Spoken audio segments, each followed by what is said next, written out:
with anything that you know, anything that you learn, if you're in doubt or you don't understand, when in doubt, go to the source. If you listen or read or see something and you don't understand what that is, or it doesn't look right, it doesn't sound right, it sounds absurd or something, go directly to the source to figure out whether your interpretation of that is correct or not.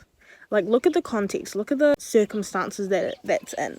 This has been put on my heart recently, just because I had a conversation with someone and we were talking about circumstances, and a lot of us tend to really jump to conclusions when we hear something, whether that be hearing something in the news from, like, you know, a title, or having a conversation with someone about something, or even picking out a verse from the Bible. When you only have a piece of the information, not only can it be interpreted differently, but people can take those words or take that script and twist it and manipulate it to look how they want it to look, which can have the snowball effect where it just gets more and more out of pocket, depending on the topic or what you're talking about.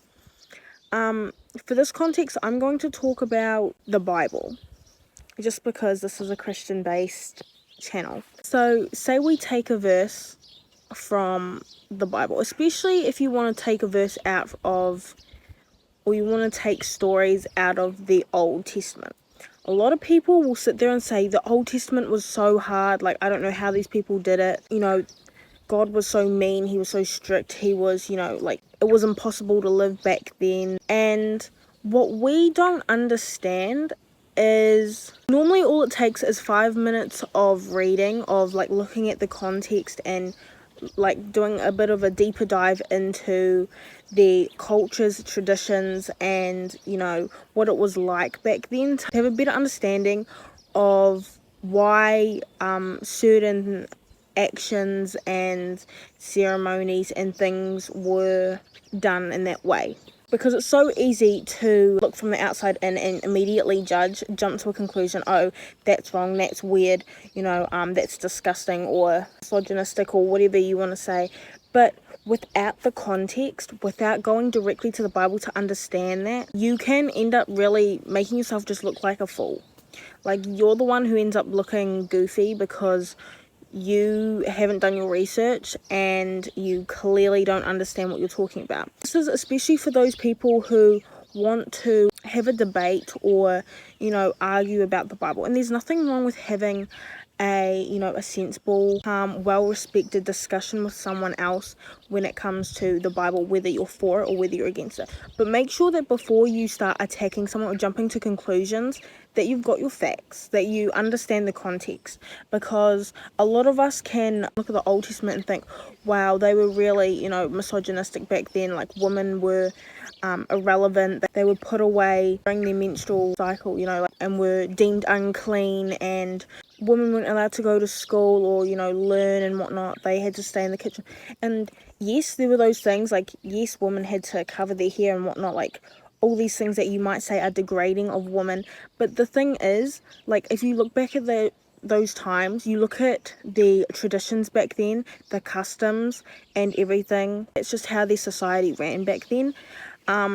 It's no different to our society. Like, you can look at some of the things that we're doing today that even I could tell you that people back then will be questioning. Guarantee you they probably think we're crazy, like us and our weird traditions or cultures or things that we do. This can also be put into when you are talking with other people. In the context where this has been placed on my heart is definitely when it comes to gossip or talking to people, but, you know, a message getting twisted and manipulated and changed down the line through different people's perspectives being put in, opinions, and, you know, just the tone and everything, where you have to be careful with relaying messages or information because it can change, kind of like Chinese whispers. Gossip happens because people are talking amongst one another about other people, where the information is being exchanged from person to person to person, and what can seem so innocent, naive, and, you know, like a simple, like, a nice thing can be twisted by all these different people and manipulated and just snowballed into being something so malicious or mean or ill intent. And that's why as well you understand why God says like don't gossip, because not only does that put that person that you're talking about in a bad light, but that also makes you look bad, because you're also putting in your opinion and whatnot and you're twisting these words. And so I think a big thing is, if you ever hear gossip about whether it's yourself or about someone speaking ill about you, vice versa, or about a friend or something, I think a great thing we can do is just step back from a situation for a second, not jump to conclusions, and instead of going through the grapevine saying, oh, what did you hear, what did you hear, what did you hear, go straight to the source. Go straight to whoever you hear, and respectfully, and I mean this because we are God's children, like we are his followers, and if anything we should be great examples and role models to others by showing that we can be the bigger person, that we can be respectful, show kindness, and be forgiving. That's not to say like forgive and forget, like that's like, no, forgive, but whatever you hear, you got to understand, if you go straight to the source, not only are you clearing up a lot of misinformation that could be spread, but you're also going directly to that person so that they understand how you feel, you understand how they feel. And this doesn't have to be all about negative stuff, because this can literally be about the most nicest thing, whether that's an action or whether it was something spoken. And because you never understand people's intentions these days, and word gets around fast, especially because to people gossip is a different currency. We're like, oh, I know this, what do you know, like let's like, there's a reason why gossip is a sin, because not only is that unfair to your brother or your sister, but that also doesn't make you look good either. And the last thing you need is, if you hear gossip about someone else talking bad about you or your friend, or you hear gossip through the line that someone is making you out to be the bad guy in a situation, the best thing that you can do is go directly to that person and sort out that conflict. That way you guys are both on the same level, you guys both understand each other, there's straight direct communication. Not only are you saving time and your effort, but you're also being transparent with that person, you're being honest. It shows that, hey, you're a genuine person, like you handle yourself with class and elegance. And being said with that transparency, you don't look like a fool and the other person doesn't look like a fool, because you guys know the whole story. You don't just know this piece and that piece, but you understand the whole story and everything that's going on. When I'm speaking of this, the context I think of is Love Island, where they're having this whole debacle of he said, she said, this, they're all hearing all these things through the grapevine, and it's making the situation escalate so much worse, because the two main people within it hearing one thing, but then these people saying something else, and they're completely confused. This is where lies can be spread, where it can just get really nasty. And so the best thing that could happen, which happened in this particular season, was that the two main people within this whole scenario went off and they both spoke to each other directly about how they felt, what had happened, where they went wrong, so what and so forth, so that they could be on the same level and understand what went wrong. If they did want to fix whatever had happened, this is what they need to do, and vice versa. And this is why I bring it back to the Bible, because this happens so much, not only in, like our lives, but even in the context of the Bible, when people want to sit there and debate the Bible. Like there's nothing wrong with debating about the Bible, or,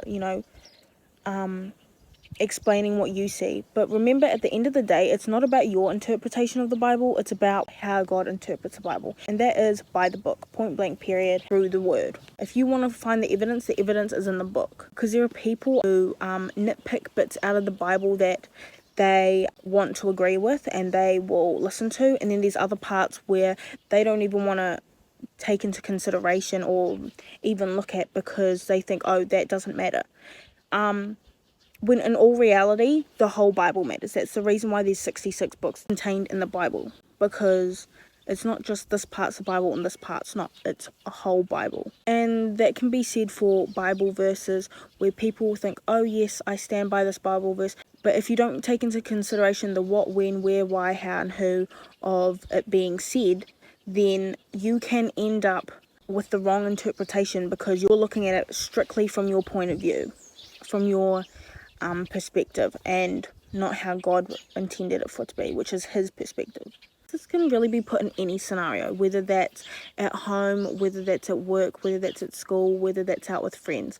It's just making sure that whenever you come across conflict or misunderstandings, or something occurs that is out of the ordinary or you're confused about, the best thing to do is, first off, step back, use your logic, figure out, okay, does this sound like something that would actually occur? And if it does occur, don't take his word or her word for granted. Like, go straight to the person you're dealing with, whether that be your boss, your teacher, your friend. It really doesn't matter.